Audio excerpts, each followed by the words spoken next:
在月2日，台湾要举行9合1选举，嘉义县今年有20位新住民会加入年底选务工作。为着要提升新住民对公民投票参与，社会局替新住民呢举办投票的模拟演练，让因体验投票过程，了解投票法令，也增加因对社会参与。选务人员摕选票予新住民，甲因为报道开始一直到投票结束，爱注意细节。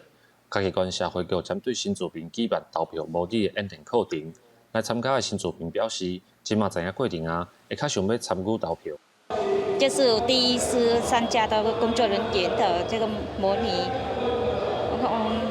我也很期待对这个投票的。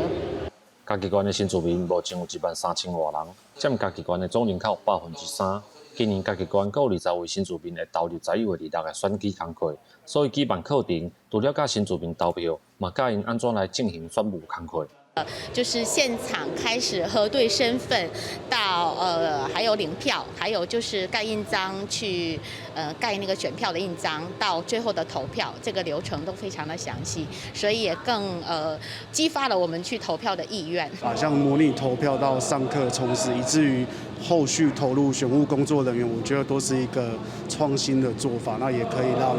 更多民众或是更多的族群看见我们新住民族群或是其他嘉义县我们辖内各种不一样的族群，其实都有他们